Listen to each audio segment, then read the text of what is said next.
My family drama experiences can be summed up in 2 words. My mother. Here's one story. My mother was a single mom, had various boyfriends, one husband hanging around, drug addict, alcoholic, all that exciting stuff. When I was 13, we were living in a room in this house, way out in the desert. My older sister was 16 and had already moved in with friends. I'm not sure why, but for some reason we had to leave the place we lived in prior, so my mom rented us this room to share with most of our stuff and storage. I didn't know the man we lived with. I think his name was Mike, but I could be wrong. My mom pretty much just came up to me one day and said, "We're moving." And that was that. Anyway, after we had been there about a week or so, I was home one day and my mom was laying on the couch in our room and she seemed to be slipping in and out of consciousness.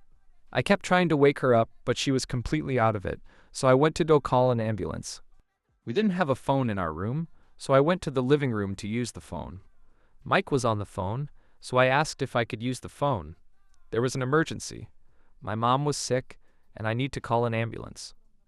He ignored me at first, and then got annoyed with me, wouldn't let me use the phone. So I took off on foot down to the nearest grocery store, probably the equivalent of several city blocks, and used the payphone. By this time I was so panicked that I couldn't even remember the address, so I called a friend of my mom's, and she said she would call an ambulance. She said to stay there and wait, and she would pick me up. By the time she came to pick me up, the ambulance had already come to take my mom to the hospital. I went with her to her house, thinking that once my mom got out of the hospital, she would come and get me. Well, she didn't. She left the hospital against medical advice, and to my knowledge did not contact her friend. To this day, I honestly don't know what was wrong with her. She has said it was a drug overdose, Valium mixed with alcohol, no doubt, and then other times she said she had a stroke. She lies all the time, and she's crazier than a loon, so I'm sure I'll never know the truth. After a couple of weeks, with still no word from my mom's friend told me that I could no longer stay with her. I had to find another place to live. I called my sister to see if I could stay with her, but her friend's mom said no. She already had 2 kids and plus my sister, so she had no room for me.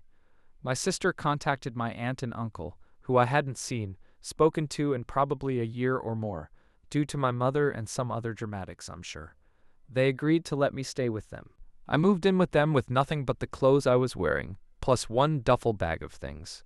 A few clothes, some cassette tapes, stuff like that. After staying with them for a few days, they offered to adopt me, and I agreed since I didn't really know what else to do. Finally, after about a month, my mother surfaced.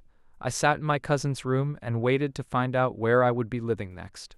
I could hear my mother and my uncle yelling at each other, and eventually my mom came into the room and started telling me to pack my shit and get in the car.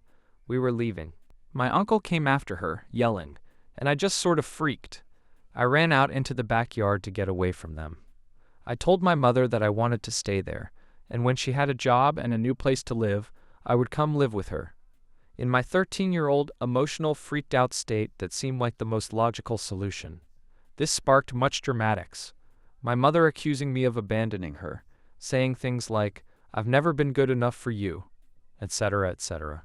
Basically acting like she was the victim, and I was a horrible person for abandoning her in her time of need. Finally, she gave me an ultimatum. Either go with her now, or never see her again. I chose to stay. I really figured she was bluffing. Eventually she left, and I didn't hear from her for a really long time. I started thinking that perhaps she was serious, and that I would never see her again. Then I got a letter from her when I was about 15 years old. It was about 4 or 5 pages long, and it was all about how she forgave me for abandoning her. I tore it up and threw it away. The drama goes on further, but this is already TLDR material, so I think I'll stop here. Yay for family drama.